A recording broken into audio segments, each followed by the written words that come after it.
नमस्कार दोस्तों, मैं नीरज बैरागी स्वागत करता हूं आपके अपने YouTube channel SSC study point पर। आज हम करेंगे 31 जनवरी 2023 की शिफ्ट नंबर 1 का मैथ सॉल्यूशन। एसएससी जीडी के एग्जाम काफी नजदीक है, तो किस तरीके से कम समय में तैयारी की जाए, उसके लिए सबसे बेस्ट तरीका यही है कि आप प्रीवियस ईयर के जो पेपर सेट है वही लगाएं। तो मैं उन प्रीवियस ईयर की मैथ्स को सॉल्यूशन दे रहा हूँ यहीं पे, और आपको टेक्स्ट बुक पे सारे प्रीवियस ईयर पेपर मिल जाएंगे। तो चलिए अपन यहाँ से शुरू करते हैं पहले क्वेश्चन से। पहला क्वेश्चन है हमारा कि एक अर्धगोले की त्रिज्या 14 सेंटीमीटर है, इसका वक्र पृष्ठीय क्षेत्रफल सेंटीमीटर में कितना है। देखो अर्धगोले की त्रिज्या दे रखी है, आर का मान दे रखा है 14, और अर्धगोले का वक्र पृष्ठीय क्षेत्रफल पूछा है। तो अर्धगोले का वक्र पृष्ठीय क्षेत्रफल होता है 2 पाई आर स्क्वायर। इसमें मान रखना है, हमारा आंसर आ जाएगा। तो 2 इंटू पाई की जगह 22/7 लिखूंगा मैं, और आर स्क्वायर यानी 14 इंटू 14। ठीक है, 7 से काटूंगा, 7 दूनी 14। अब देखो 14 दूनी 28, 28 दूनी 56, और 56 दूनी 112, और यहां से मैंने 2 निकाल दिया तो यहाँ 11 बचा होगा। 11 गुणा वापस करेंगे तो 2 लिखेंगे, फिर 2 और 1 3 लिखेंगे, फिर 1 और 1 2 लिखेंगे, और फिर ये आगे वाला 1 लिखेंगे। यही हमारा आंसर हो जाएगा 1232 सेंटीमीटर स्क्वायर। चलिए अगले प्रश्न पे चलेंगे। अगला प्रश्न है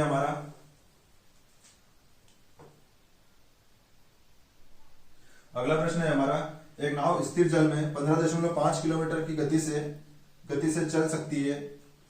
यदि धारा की गति 4.5 किलोमीटर प्रति घंटा है, तो धारा के अनुकूल 76 किलोमीटर और धारा के प्रतिकूल 104.5 किलोमीटर की यात्रा में कितना समय लगेगा।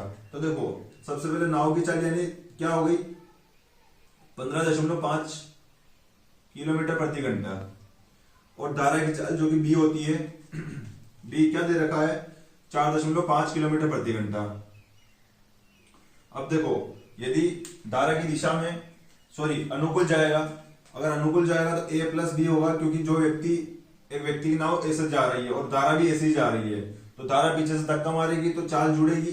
ठीक है, तो अनुकूल में अपन ए प्लस बी लिखेंगे, यानी ए यानी ये चाल और बी यानी ये चाल। तो जाने में 76 किलोमीटर जाने में अनुकूल जा रही है, तो कितना टाइम लग जाएगा ये 76 किलोमीटर। दूरी बटे में लिख दिया चाल, तो दोनों की चाल जोड़ के लिखूंगा 20, यानी यहां से मुझे पता चलेगा। देखो 20 से कम 20 दिया 60, 16 बचा, पॉइंट लगाऊंगा 20 8 120, 20 8 160, तो 20 8 160 यानी 3.8 घंटे तो अनुकूल जाने में लग रहे हैं। और वापिस से अनुकूल के बाद दे रखा है, अनुकूल के बाद बोल रहा है कि प्रतिकूल जा रहा है 104.5 किलोमीटर, और चाल जो है प्रतिकूल में माइनस होगी, तो a माइनस बी कितना हो जाएगा, ये हो जाएगा 11। चलिए इसको काटेंगे, 11 निम्न 99 हो गया, कितना बचा 5 बच गया, पॉइंट लगाएंगे 11 5 55, तो यहाँ पे 3.8 घंटे और यहाँ पे 9.5 घंटे। टोटल समय कितना हो गया, दोनों को जोड़ेंगे 8 और 5 13 हो गया, हासिल लगी 1, यानी 13.3 घंटे लग रहे हैं। लेकिन ऑप्शन में मिनट में दे रखा है, तो हम क्या करेंगे, हम एक काम करेंगे कि 13.3 घंटे है, तो इस 13.3 को ये पॉइंट हटाया और बटे में 10 लगा लिया, क्योंकि इसको मिनट में चेंज कर लेते हैं पहले। तो मिनट में चेंज करने के लिए 60 का इंटू कर दिया, ये 0 से 0 कट गया। अब गुणा करेंगे 6 × 18, 18 और 1 19, हासिल लगी 1, 6 कम 6 और 1 7, मतलब 798 मिनट लग रहे हैं। लेकिन ऑप्शन में 798 मिनट भी नहीं है, घंटे में और मिनट में दोनों में है। तो यहाँ से मैं 600 घंटे निकाल देता हूँ, फिर प्लस 180 घंटे 80 मिनट भी निकाल देता हूँ, 600 minute plus 180 minute plus 18 minute. ये इसलिए थोड़ा क्योंकि 600 मिनट का कितना हो जाएगा, 10 घंटे हो जाएंगे। 600 मिनट के लिए हमारे पास 10 घंटे हो जाएंगे, ये 10 घंटे हो गए, ये 3 घंटे हो गए, और ये 18 मिनट हो गए। तो 10 और 3 13 घंटे और 18 मिनट, तो 13 घंटे 18 मिनट हमारा आंसर हो जाएगा। ठीक है, चलिए अगले प्रश्न में चलते हैं। अगला प्रश्न है हमारा, एक कंटेनर में 36 लीटर पानी है, इस कंटेनर से 6 लीटर पानी निकाल लिया जाता है और उसके स्थान पर केवल तेल मिला दिया जाता है, यह प्रक्रिया 2 बार दोहराई जाती है। कंटेनर के अंदर अब कितना पानी है। देखो 36 लीटर तो टोटल पानी था, अगर 6 लीटर निकाल दिया तो कितना बचा होगा, टोटल 36 था, 36 में से 6 लीटर निकल गया तो 30 लीटर बचा होगा। और प्रक्रिया 2 बार ही दोहराई है, यानी 2 बार करेंगे अपन इसको 30 बटे 36। चलिए ये 36 से 36 कैंसिल आउट हो गया, 6 6 36, 6 5 30, फिर 6 से काटेंगे 6 5 30, यानी कितना बच गया, 25 लीटर बच गया, और यही हमारा आंसर हो गया। चलिए अगले प्रश्न में चलेंगे। अगला प्रश्न है हमारा, अंकित मूल्य पर 12% की छूट देने के बाद एक मोबाइल फोन का विक्रय मूल्य 22,352 रुपए है। देखो 22,352 रुपए है, कब है, जब छूट दी है 12% की, 12% की छूट देने के बाद भी ये कीमत है, यानी 88% की कीमत है। ये छूट जो आई है, ये 12% की छूट देने के बाद ये कीमत आई है, तो 88% की वैल्यू है, यानी 100% कितना हो गया, ये हो गया। लेकिन प्रश्न कह रहा है कि यदि कोई छूट नहीं देते, अगर ये 88% की छूट नहीं देते, तो ये जो कीमत है इसमें भी 25% का लाभ होता है, क्योंकि कीमत 100 से मल्टीप्लाई किया तो वो रियल कीमत आ गई, तो रियल कीमत आई है वो भी 25% ज्यादा है, ये 25% ज्यादा है, तो 100% वास्तव में रियल क्या है। ठीक है, काट लेंगे, 25 5 125, 25 चौक 100, फिर काटेंगे इसको 5 से काटेंगे, 5 दूनी 10 और 0। चलिए 4 से काटेंगे, 4 दूनी 8, 4 दूनी 8। चलिए वापस काटेंगे, 2 से 2 एकम 2 0, और 2 से काटेंगे 11 बार, 11 से इसको काटेंगे, 11 दूनी 22, 3 में भाग नहीं जाएगा, 0 लगाएंगे, 11 दिया 33 और 11 दूनी 32, तो 2032 में 10 का गुणा करेंगे तो हो जाएगा बस 20,320, और यही हमारा आंसर हो जाएगा। चलिए अगले प्रश्न पे चलेंगे। अगला प्रश्न है हमारा 3 घंटियां एक साथ बजना शुरू करती है, क्रमशः 8 सेकंड, 10 सेकंड और 12 सेकंड के अंतराल पर बजती है। 30 मिनट में वे कितनी बार बजेगी? तो सबसे पहले हम देखेंगे, देखो 8 सेकंड, 10 सेकंड और 12 सेकंड में बज रही है, तो हर कितनी देर में बजेगी ये, हर सेकंड में या कुछ कितने टाइम में बजेगी ये चेक करेंगे। तो सबसे पहले इसका एलसीएम निकालेंगे, 2 से 4 बार, 5 बार और 6 बार, फिर इसको 2 से करेंगे, 2 दूनी 2 तिया और 5। चलिए फिर 2 से करेंगे 2 एकम, और ये भाग नहीं जाएगा तो ऐसा कैसे लिखेंगे, फिर 5 से और फिर 3 से चला जाएगा। चलिए अब यहां से देखेंगे, 2 दूनी 4 दूनी 8, 8 5 40 और 40 दिया हो जाएगा 120। ये सेकंड में था इसलिए मैंने यहां पे भी सेकंड लिख दिया, तो ये 120 सेकंड यानी हर 2 मिनट के बाद बजेगी, हर 2 मिनट में बजेगी, तो 30 मिनट में कितनी बार बजेगी, तो 2 का भाग देंगे तो हमें पता चला 15 बार बजेगी। लेकिन एक्चुअल में 15 बार नहीं बजती है, एक बार ज्यादा ही बजती है उससे, क्योंकि देखो यहां से यहां 2 सेकंड हुए बज गई, यहां से यहां 2 सेकंड हुए बज गई, तो ये एक बार तो यहां बजी थी, फिर यहां पे बजी, फिर यहां पे बजी। अब लास्ट में चलेंगे तो यहां पे भी जैसे सेकंड होगा यहां पे भी बच जाएगी, लेकिन वो अपन गिन नहीं सकते हैं, ठीक है, क्योंकि भाग दे दिया, उसके बाद लास्ट में भी बचती है, तो एक इसमें जोड़ना पड़ता है हमको। तो हमेशा इस जैसे प्रश्न में लास्ट में एक जोड़ देना है। 15 आया, 15 में एक जोड़ा कितना हो गया 16, तो 16 बार बचेगी और वही हमारा आंसर हो जाएगा। चलिए अगले प्रश्न पे चलेंगे। 65 किलोमीटर प्रति घंटे की गति से चलने वाली ट्रेन पूर्वाह्न 10 बजे बॉम्बे से निकलती है, ठीक है, और 76 किलोमीटर की गति से चलने वाली दूसरी ट्रेन उसी दिशा में 12 बजे निकलती है। चलिए यहां से एक ट्रेन है जो कि 65 किलोमीटर प्रति घंटा से निकल रही है, ठीक है, और कितनी बजे, 10 बजे निकल रही है, और दूसरी एक और ट्रेन है जो 12 बजे निकलेगी और 76 किलोमीटर प्रति घंटा के हिसाब से 12 बजे निकलेगी, ये 12 बजे निकलेगी, राइट। लेकिन जब 12 बजेगी तो ये ट्रेन जो है 2 घंटा चल जाएगी, ये ट्रेन 2 घंटा चल जाएगी, क्योंकि 10 बजे और 12 बजे, यानी कि ये 12 बजे तक 2 घंटा चलेगी, तो 65 किलोमीटर प्रति घंटा यानी 1 घंटे में 65, तो 2 घंटे में 130 किलोमीटर, यानी ये ट्रेन कहीं ना कहीं यहाँ पे आ जाएगी। तो यहां से यहां तक की दूरी कितनी हो जाएगी, ये दूरी जो है ये 130 किलोमीटर हो जाएगी। अब ये जो ट्रेन है यहाँ पे खड़ी है 65 किलोमीटर प्रति घंटा, यहाँ पे खड़ी है। अब ये ट्रेन निकलेगी यहाँ से, अब 12 बज गई है टोटल, क्योंकि ये 10 बजे से 2 घंटे तक चली, मतलब 12 बजे वाली कंडीशन लागू हो जाएगी। अब कि 12 बजे के बाद अब दोनों ट्रेनें साथ में चलना शुरू हुई है, तो हम देखेंगे एक ही दिशा में ये भी इधर जा रही है और ये भी इधर जा रही है, यानी चाले माइनस होगी एक ही दिशा में, तो 76 में से 65 गया तो 11 बज गया, ठीक है, 76 में से 65 जाएगा तो 11 बज गया, चाल बराबर दूरी कितनी है हमारे पास 130, और समय अब हम देखेंगे ये ट्रेन इसको कितनी देर में पकड़ सकती है। तो सबसे पहले समय ज्ञात करेंगे, तो ये हो जाएगा घंटे, ये 130 यहीं पे और ये 11 यहीं पे आ गया, मतलब इतने घंटे तक ये ट्रेन चलेगी तब जाके इसको पकड़ेगी। तो प्रश्न यह कह रहा है कि बॉम्बे से कितनी दूरी पर वे एक साथ होगी, तो इतने घंटे बाद। तो ये ट्रेन पकड़ रही है, तो ये ट्रेन कितने घंटे तक चली होगी? 130.11 घंटे तक चली होगी। और किस स्पीड से चली होगी? स्पीड देखो, ये घंटे आ गए। अब मैं घंटे का गुणा चाल में कर देता हूं इसकी 76। तो ये क्या हो गया? समय इंटू चाल बराबर दूरी आ जाएगी हमारे पास। तो अपन डायरेक्ट 11 से तो कट नहीं रहा है, तो अपन मल्टीप्लाई कर लेते हैं। पहले ये यहां मल्टीप्लाई कर देते हैं। ये हो जाएगा 0 13 छन 78 हासिल लगे 7 13 7 51 और 7 98। बटन मैंने लगाया 11 का भाग। 11 से काटेंगे 11 8 88 9 बचा 10 बचा 11 9 99। ये 11 8 88 हो गया, 10 बचा था, 11 9 99 हो गया, 9 बचा वापिस से, तो 11 8 88 फिर 20 बचा यानी 11 एकम 11।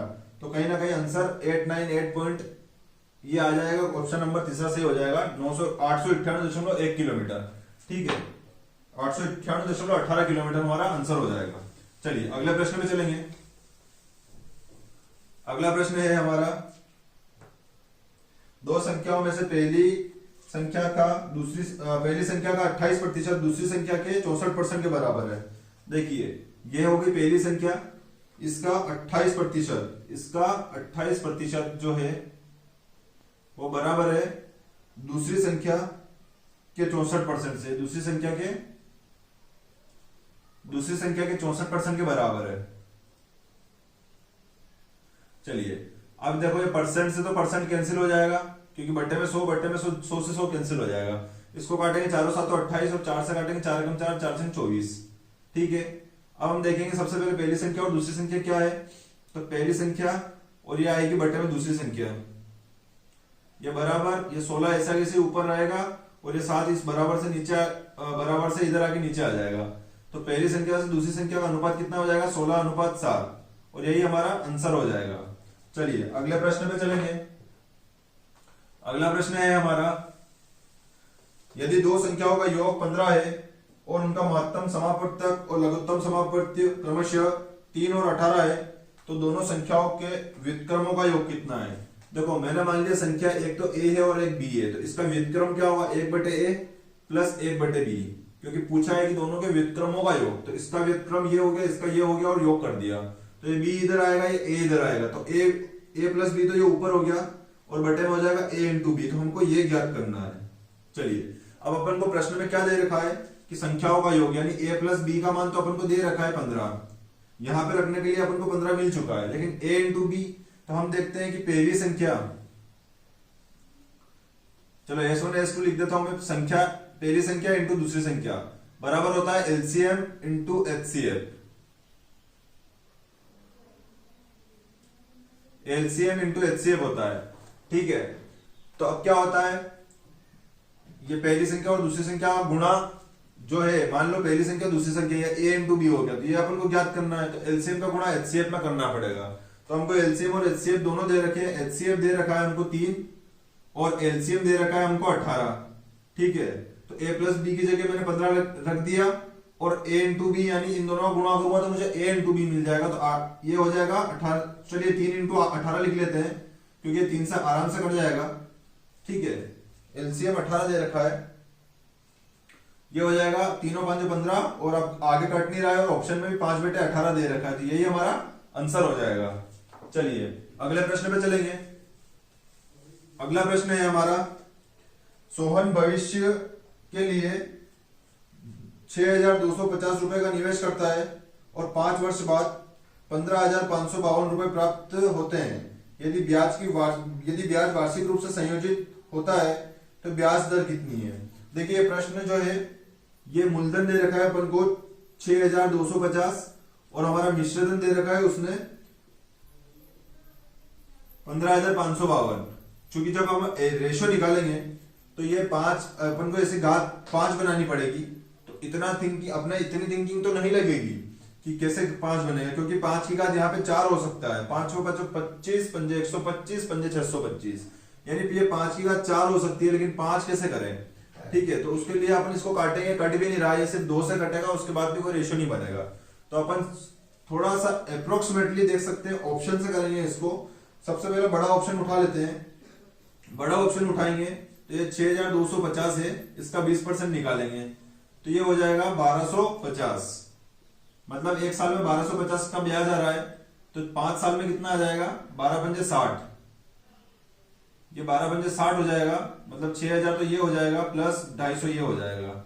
6250 रुपए का 5 साल में ब्याज हुआ है। जबकि हम देखेंगे राशि 6250 से कितनी हो गई है, 15552। यानी हम देखेंगे अप्रोक्सीमेटली 9000 के आसपास ब्याज आ रहा है। ठीक है, तो अगर ये तो इतना सा ब्याज आ रहा है तो रेट और ज्यादा लेनी पड़ेगी, लेकिन ऑप्शन में हमको और ज्यादा रेट नहीं दिख रही है। और हम देखेंगे ये 6000, ये जो एक साल का ब्याज आया है, ये जो एक साल में ब्याज, सॉरी हाँ, ये जो एक साल का ब्याज आया है 1250, इसका भी वापस 5% निकालेंगे, क्योंकि 5 साल है, चक्रवृद्धि ब्याज में ब्याज पे भी ब्याज रखते हैं, तो कुछ ना कुछ ब्याज और आएगा यहाँ पे। ठीक है, तो इसी प्रकार से हमारा आंसर 20% हो सकता है। चलिए, या फिर इस सवाल को कैसे करेंगे, इस टाइप के सवाल को अपन रेशो बना के ही करते हैं, तो वैसे भी करेंगे, लेकिन डाटा अगर कठिन आ गया तो हमको ऑप्शन की सहायता से ही करना पड़ेगा। इसी प्रकार हमारा आंसर क्या हो जाएगा, 20% हमारा इस सवाल में आंसर हो जाएगा। चलिए अगले प्रश्न पे चलेंगे। अगला प्रश्न है हमारा 0.9, 0.09 और 0.64 का बीच मध्यानुपाती। तो ये मध्यानुपाती x हो गया और ये हो गया 0.64। चलिए, ये 0.09 के बटे में x लिख दिया और बराबर x के बटे में 0.64 लिख दिया। ये x से x उधर जाके स्क्वायर हो गया और ये इधर, ये 9 की जगह 9, यहां से पॉइंट हटाऊंगा, 0.09 है तो ये पॉइंट हटा के 2 जीरो लगा दिए, इंटू करूंगा, इसका इधर आएगा 0.64 था तो ये पॉइंट हटा दिया तो बटे में 2 जीरो और लग गए। अब क्या करेंगे, स्क्वायर हट गया x का तो ये सारा रूट लग जाएगा इस पे, 9/100 इंटू ये 64/100। 9 का 3 बार आ गया, 64 का 8 बार आ गया और 100 इंटू 100 है तो एक बार 100 लिख लिया अपन ने, बराबर हो गया x के। तो 8 के कितना हो गया, 24 हो गया, बराबर x, और ये बटे में 100 है तो ये पॉइंट, जब 2 जीरो हटेंगे तो 2 संख्या से पहले पॉइंट लग जाएगा और यही हमारा आंसर हो जाएगा, यही हमारा मध्यानुपाती हो जाएगा। चलिए अगले प्रश्न पे चलेंगे। अगला प्रश्न है हमारा, एक नया ठोस बनाने के लिए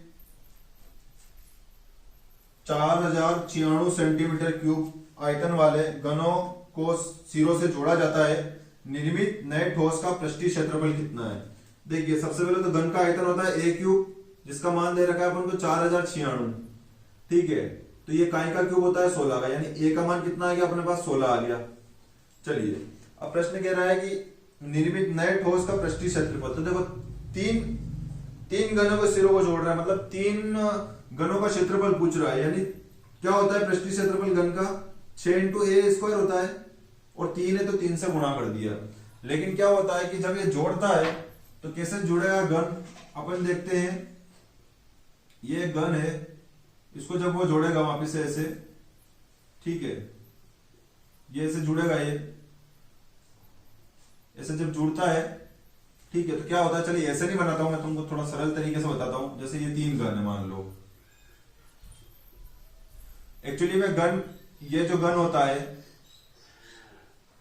इसमें ये 6 स्क्वायर क्यों आता है, क्योंकि 1 2 3 4 5 6, इसके 6 मतलब साइडें होती है, तो 6 इंटू ए स्क्वायर हो जाता है। ठीक है, अब हम देखेंगे जब ये जुड़ेगा तो ये कैसे हो जाएगा, फिर ये ऐसे हो जाएगा। ठीक है, ऐसे जुड़ जाएगा, यानी एक सिरा तो ये नहीं दिखेगा, एक ये नहीं दिखेगा, एक ये नहीं दिखेगा और ये नहीं दिखेगा, मतलब 4 सिरे नहीं दिखेंगे। तो ये क्षेत्रफल इसका माइनस हो जाएगा, तो ये माइनस कर दिया मैंने। ठीक है, तो 6 18, 18 में से 4 गया तो 14 ए स्क्वायर, मतलब इतना क्षेत्रफल अपन से पूछ रहा है। तो 14 इंटू ए स्क्वायर यानी 16 का स्क्वायर कितना हो जाएगा, 256। अब गुणा कर लेंगे बस, 14 छंग 84 हो गया, मतलब ये हो गया 84 के 4, हंसी लगा 8, 14 5 70 और 8 78 हो गया, 7 बचा, 14 दूनी 28 और 7 35 हो जाएगा। तो ये हो जाएगा हमारा 3584 सेंटीमीटर, और पृष्ठीय क्षेत्रफल इसलिए स्क्वायर लगा लेंगे, यही हमारा आंसर हो जाएगा। चलिए अगले प्रश्न पर चलते हैं। अगला प्रश्न है हमारा, राकेश एक कार्य को 45 दिनों में पूरा कर सकता है और मनोज उसी कार्य को 90 दिनों में पूरा कर सकता है। देखिए, राकेश जो है वो एक कार्य को 45 दिनों में पूरा कर सकता है और मनोज जो है उसे 90 दिनों में पूरा कर सकता है। ठीक है, राकेश और मनोज दोनों हो गया। अब हम टोटल वर्क देखेंगे, इनका एलसीएम लेके कि टोटल वर्क है कितना, तो 45 और 90 का एलसीएम हो गया 90, 45 और 90 का एलसीएम 90 हो गया। अब इनकी एफिशिएंसी निकालेंगे, 45 दूनी 90 हो जाएगा और 90 एकम 90 हो जाएगा, यानी ये 2 कार्य प्रतिदिन करता है और ये 1 कार्य प्रतिदिन करता है। क्योंकि ये अब क्या करेगा, पहले दिन ये काम करेगा, दूसरे दिन ये काम करेगा, तो टोटल 2 दिन में कितना काम हो जाएगा, 3 काम। ठीक है, टोटल काम कितना है, टोटल काम 90 है और 3 के हिसाब से रोज करेंगे, सॉरी यहां देखेंगे अपन 3 काम है, काम कितना करवाना है 90, तो इसमें गुणा कहीं करना पड़ेगा 30 का, तभी जाके 90 काम होगा। तो उसी प्रकार से यहाँ पे भी 30 से वहां गुणा किया है तो यहाँ पे भी करना है, तो 20 दिया कितना हो जाएगा 60, तो 60 दिन में कितना काम हो जाएगा, 90 काम हो जाएगा। चलिए अगले प्रश्न पे चलेंगे। अगला प्रश्न है 4,500 रुपए अंकित मूल्य वाला है कॉफी मेकर 20%, 10% और 5% की छूट पर उपलब्ध है। कॉफी मेकर का विक्रय मूल्य क्या है? चलिए आप इसको करने का प्रयास कीजिए, तब तक मैं थोड़ा सा इंक डाल देता हूं इसमें।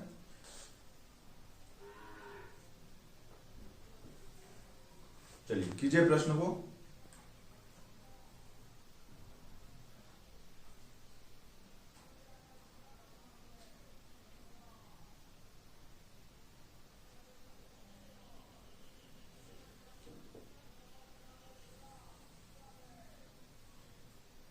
क्या प्रश्न है हमारा? 4,500 रुपए अंकित मूल्य वाला एक कॉफी मेकर है। चलिए अंकित मूल्य पे उसने 3 छूट दी है, तो अपन छूट कैसे निकाल सकते हैं? इसको रेशियो में भी लेके कर सकते हैं कि 20% की छूट है, यानी कि 5 से 20% की वैल्यू कितनी होती है, 1/5, यानी 5 की चीज को 4 में दिया होगा।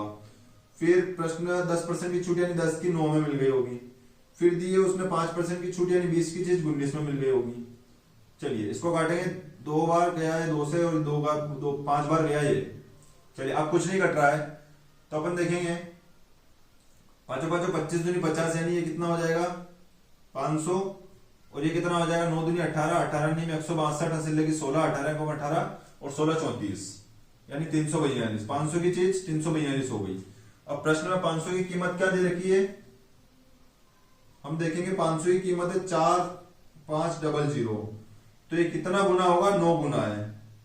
ठीक है, 5 नीम 45 और 2 जीरो, इसलिए 9 गुना है, तो इसका भी 9 गुना कर देंगे अपन।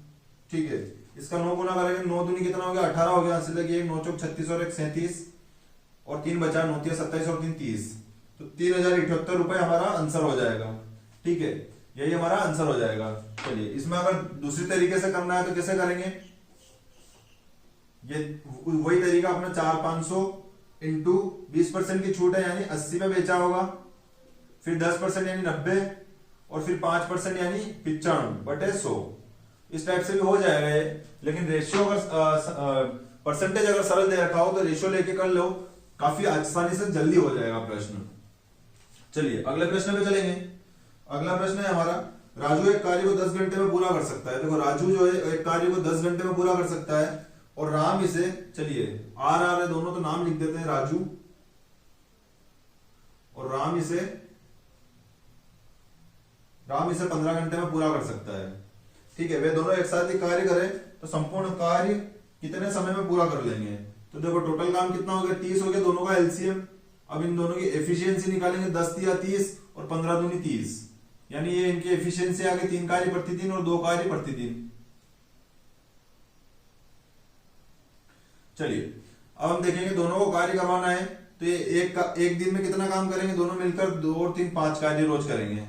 एक दिन में 5 काम करेंगे, टोटल काम कितना है 30, तो 30 काम करवाने के लिए कहा कितना का इंटू करूंगा, यहाँ पे 6 का गुणा करूंगा तो 30 काम हो जाएगा। 5 में 6 का गुणा करूंगा 30, तो यहाँ पे भी 6 का गुणा करूंगा।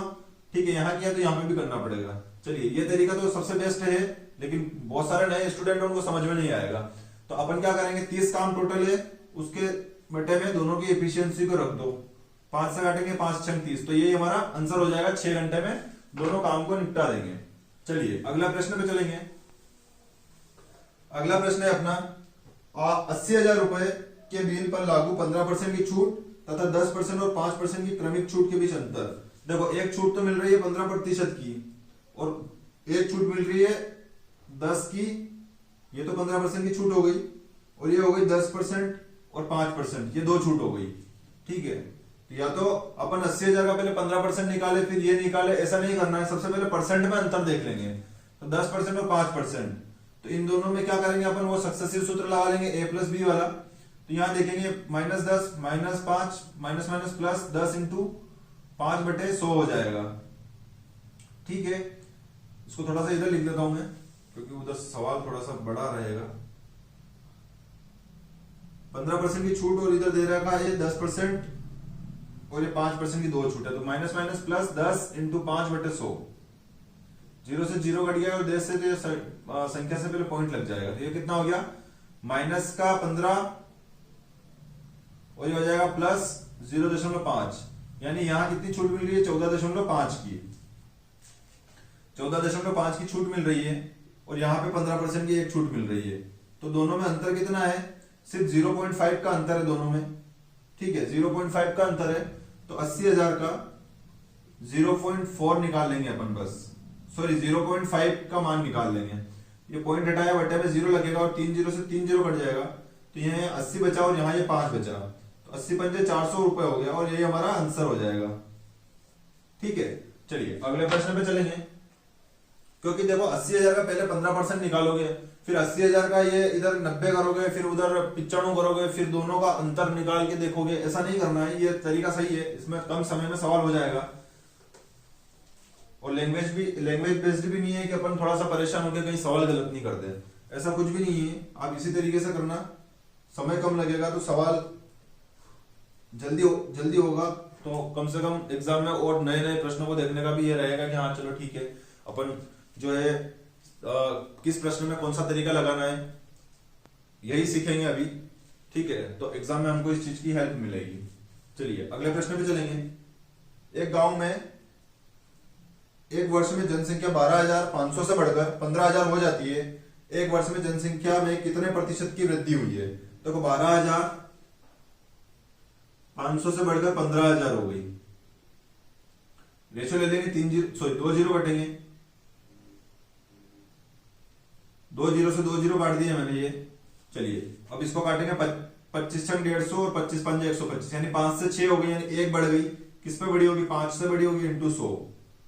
तो ये 5 से काटूंगा, 5 दूनी 10 और ये 0 ऐसा कैसी, तो ये 20% की वृद्धि हमारा आंसर हो जाएगा। चलिए अगले प्रश्न पे चलेंगे। अगला प्रश्न है, एक दुकानदार अपने सामान पर 1/4 हिस्सा 20% के लाभ पर बेचता है, दूसरा 1/4 हिस्सा 25% के लाभ पर बेचता है और एक अन्य 1/4 हिस्से को 10% के लाभ पर बेचता है और शेष हिस्से को 5% की हानि पर बेचता है। उसका कुल लाभ प्रतिशत कितना है? देखिए सभी में 1/4 आ रहा है, यानी 1/4 1/4 1/4, तो 4 बार आया है तो पूरा एक ही बन गया होगा। लेकिन बटे में 4 4 4 सब में 4 आ रहा, तो एलसीएम बटे का ले लेते हैं। अपन मान लेते हैं कि टोटल 4 है उसके पास, जो भी है 4 वस्तु है, उसमें से एक हिस्सा, यानी एक हिस्सा कितने परसेंट? एक हिस्सा दिया उसमें 20% के लाभ पर, तो ये हो जाएगा 20% का लाभ। चलिए दूसरा 1/4, मतलब इस 4 का वापिस 1/4 करेंगे तो 1 होगा, वो बेचा इसने 25% के लाभ पर, तो ये दिया 25% के लाभ पर, लाभ के लिए प्लस लगाएंगे। चलिए फिर तीसरा हिस्सा, तीसरा भी 1/4 है, यानी कि इसका भी 1/4, 4 का 1/4 निकालेंगे तो 1 ही आएगा वापिस, ये 4 इसका 1/4, तो 1 आएगा। ठीक है, तो ये दिया है इसने, ये दिया है 10% के लाभ पर, तो ये 10% का लाभ कर देंगे यहां पे। और शेष, यानी 4 में से 1 2 3 तो दे दिया, तो शेष कितना बचा? 1 ही बचा होगा। ठीक है, ये दिया है 5% की हानि पर। चलिए अब प्रश्न कह रहा है उसका कुल लाभ प्रतिशत, यानी यहां से देखेंगे अपन तो चारों वस्तुओं पे कुल कितना लाभ हुआ है। ठीक है, तो अब यहाँ पे 20% है, 20 का गुणा 1 में करेंगे, 25 का गुणा 1 में, 10 का गुणा 1 में और 5 का गुणा 1 में, तो यही आएगा। तो 20 और 25 45, 45 और 10 55, 55 में से 5 गया, यानी कितना परसेंट लाभ हुआ है उसको? टोटल 50%। लेकिन हमारा ये आंसर नहीं होगा, प्रश्न में पूछा उसका कुल लाभ, तो कुल लाभ 4 वस्तुओं पे हुआ है। ठीक है, 1 2 3 4 पे, तो 4 पे हुआ है, तो कुल एक वस्तु पे कितना लाभ हुआ होगा यह निकालेंगे। तो वापिस इस 4 का भाग देंगे, 4 से काटेंगे तो 4 एकम 4, 10 बन गया, 4 दूनी 8, 2 बचा, 4 5 20, तो 12.5% का उसका कुल लाभ है। ठीक है, चलिए चारों वस्तुओं पर मिलकर चलिए अगले प्रश्न पे चलेंगे। अगला प्रश्न है हमारा, यदि गोले S1 का पृष्ठीय क्षेत्रफल गोले S2 से 800% अधिक है। देखिए पृष्ठीय क्षेत्रफल गोले का होता है 4 पाई आर स्क्वायर, ठीक है। तो अगला गोला होगा उसका भी 4 पाई और ये आर स्क्वायर ही होगा, तो ये 4 पाई से 4 पाई कैंसिल आउट हो जाएगा, तो सिर्फ आर का मान हमारे पास आएगा। तो प्रश्न कह रहा है कि जो गोला S1 है उसका मान S2 से 800% अधिक है। देखो ये S1 है, इसका मान ये S2 से 800% अधिक है। चलिए 800% अधिक है, यानी अगर S2 100 है तो 100 का 800% कितना हो गया, 100 का 800% हो गया 800, यानी 100 से 800 ज्यादा है, यानी कितना होगा 900 होगा। 0 से 0 काट दिया तो S1 इंटू S2 ये हो गया। चूंकि ये पृष्ठीय क्षेत्रफल है और पृष्ठीय क्षेत्रफल मैंने अभी आपको बताया गोले का पृष्ठीय क्षेत्रफल स्क्वायर में होता है, तो ये आर स्क्वायर का मान है, तो आर का मान हमारे पास कितना आ जाएगा, ये 3 हो जाएगा और ये 1 हो जाएगा, ठीक है। हमारे पास पृष्ठीय क्षेत्रफल से आर की वैल्यू आ गई है। चलिए अब हम प्रश्न आगे बढ़ेंगे कि गोले S2 का आयतन, गोले S2 का जो आयतन है वो S1 से x% कम है, ठीक है। S2 का आयतन S1 से x% कम है, तो हम देखेंगे आयतन, आयतन क्या होता है 4/3 पाई आर क्यूब। लेकिन अभी यहाँ पे आर में बात हो रही है तो ये तो कांस्टेंट कट जाएगा, सिर्फ आर क्यूब रहेगा। तो आर क्यूब में आर से देखेंगे ये कितना हो गया, S1 का मान 3 है, तो 3 3 9 27, 27 हो जाएगा और 1 का क्यूब कितना हो जाएगा, 1 हो जाएगा। अब हमको x के संदर्भ में देखना है तो कितना कम है, कितना कम है 27 से 1 कम यानी 26 कम है, और इसके संदर्भ में कम है तो 27 यहां लिख देंगे। कितना कम है, 1 कम है किससे, 27 से, इंटू करेंगे 100 क्योंकि परसेंट में पूछा है, तो ये हो जाएगा 2600/27। चलिए ना ये 9 से कटेगा ना 3 से कटेगा, तो अपन 27 से ही काटेंगे इसको, क्योंकि 27 एक ऐसी संख्या जो 3 से या 9 से या 1 से कट सकती है, लेकिन यहाँ पे एक किसी से भी नहीं कट रही ऊपर वाली संख्या, तो 27 से काटेंगे। 27 नम 243 होता है क्या, 7 3 63 9 2 18 और 6 24, हाँ 27 नम हो गया 243, कितना बच गया, 17 बच गया, 17 बच गया, 170 बच गया, ठीक है। 27 दिया 21 दूनी 162, यानी 27 छंग 162 हो सकता है। 27 छंग 162 कितना बच गया, 8 बच गया। चलिए फिर 80 हो जाएगा, 27 दिया 81, यानी अप्रोक्स 3 के आसपास आएगा। ऑप्शन में 29 आ रहा है लेकिन अपन 30 कर सकते हैं, लेकिन चलिए 2 बार हो जाएगा, 27 दूनी ये हो गया। चलिए यहीं पे हमारा आंसर खत्म हो गया। चलिए अगले प्रश्न पे चलेंगे। अगला प्रश्न है हमारा, सिद्धू एक कॉलेज में प्रवेश लेना चाहता है और उसे कैंपस प्लेसमेंट के लिए 10 में से 9 और शिक्षण के लिए 10 में से 8 की रेटिंग मिलती है। अपनी आवश्यकता के आधार पर सिद्धू कैंपस प्लेसमेंट को 55% और शिक्षण को 45% का महत्व देता है। कॉलेज में 10 में से अंतिम रेटिंग कितनी है, तो देखो उसमें 10 में से 9 तो यहाँ पे दे दिया और 10 में से 8 यहाँ पे दे दिया, ठीक है। और अपने आवश्यकता का हिसाब से उसने इसको 55% दे दिया और इसको 45% दे दिया। परसेंट के लिए बटे में 100 लगा लेंगे और उसने पूछा है टोटल कॉलेज में अंतिम रेटिंग, दोनों को जोड़ देंगे, ये हो जाएगा 55 नम 405 और 45 8 कितना हो जाएगा, 45 दूनी 90 चौक 360, तो ये हो जाएगा 360 और बटे में 100 एलसीएम आ जाएगा, तो ये हो जाएगा टोटल 700। ये कितना हो जाएगा 360, 45 दूनी 90 होता है, 360 ये हो गया और ये हो जाएगा 55 चौक 405 थोड़ी ना होता है, 445 हो जाएगा, नहीं 505 भी नहीं होगा। चलिए कर देते हैं, 9 5 45, 4 बचा, 9 5 45 और 4 9, ये हो गया 400 300 700। चलिए जोड़ ही लेते हैं 700, ये हो जाएगा 5 9 और 6 15, हंसी लगी 5, हंसी लगी 1, 4 और 4 8, ठीक है। बटे में 100 है तो ये 100 हटाऊंगा तो 2 संख्या से पहले पॉइंट लग जाएगा और यही हमारा आंसर हो जाएगा। चलिए अगले प्रश्न पे चलते हैं। 2 वर्ष पहले मेरी कार का मूल्य 3,62,500 रुपए था। यदि प्रत्येक वर्ष में 2% की गिरावट आती है तो अब इसका मूल्य कितना है। देखो 3,62,500 रुपए था, अब कितना मूल्य रहेगा, 2% घटा, ये पहले साल 2% घट गया, फिर ये दूसरे साल 2% घट गया, तो कितना मूल्य हो गया, देखो 2 जीरो से 2 जीरो घट गया, 25 चौक हो गया 25 चौक 100, ये 25 से काटेंगे, 25 से कम 25, 25 चौक 100 और 25 5 125। आप 25 से या 5 से काट सकते हैं, कैलकुलेशन आपको ही करनी पड़ेगी। चलिए, दो दूनी 4 हो गया, ये काटेंगे 2 से 49 बार गया, फिर ये 2 से 49 बार गया। अब यहाँ पे मल्टीप्लाई करेंगे। हम पहले वाली शिफ्टों में हमने कैसे किया था कि ऑप्शन देखते थे कि पीछे जो इकाई अंक अगर अलग अलग है तो सिर्फ इकाइयों का गुणा कर लीजिए, लेकिन इस बार इकाई अंक में 2 3 देखो 5 का गुणा किसी भी विषम संख्या में होगा तो पीछे 5 मिलेगा, लेकिन 3 ऑप्शन ऐसे हैं जिसमें पीछे 5 है, तो हमको पूरा गुणा करना पड़ेगा। तो ये 145 हो गया, और 49 का स्क्वायर होता है 2401। अब इसका गुणा करेंगे 2401 का 145 में, तो 2401 इंटू 145, 5 का गुणा 5 5 चौक 20, 5 दूनी 10 और 2 12, फिर 4 का करेंगे, 4 एकम 4, 4 चौक 16, अस्सी लगी 1, 4 दूनी 8 और 1 9। चलिए फिर करेंगे 2401 हो जाएगा ये, तो ये हो जाएगा 145 8 9 4 3, 348 और 145, 348 145, ये हमारा आंसर हो जाएगा कि कार हमारी 3,48,145 रुपए में अब इसका मूल्य हो गया है, मतलब ठीक है। चलिए अगले प्रश्न में चलेंगे। चलिए आज के हमारे सारे प्रश्न खत्म हो गए हैं। अगली शिफ्ट में और भी जो बाकी है, अभी तो बहुत सारी शिफ्टें बाकी है, लेकिन मैं प्रॉमिस करता हूँ आप सभी से कि आपकी एग्जाम से पहले सारी शिफ्टों का एनालाइज मैं यूट्यूब पे कैसे भी करके डाल दूंगा। तो आप अपनी तैयारी को कंटिन्यू रखिएगा और थोड़ा कॉन्फिडेंस रखिएगा कि एसएससी जीडी इस बार निकाल ले और हमारी जो ड्रीम जॉब है CISF, CRPF, BSF, ITBP, Assam rifles, ठीक है, सबसे ऊपर एसएसएफ, इस बार नार्कोटिक्स नहीं डाली है। नार्कोटिक्स भी काफी लोगों की, मेरी खुद की भी ड्रीम जॉब थी, लेकिन पता नहीं क्या हुआ कि नंबर इतने अच्छे नहीं आए थे 2022 में, तो मुझे सीआरपीएफ भी मिला है। लेकिन ठीक है, जो भी है बेस्ट है। चलिए, थैंक यू वेरी मच।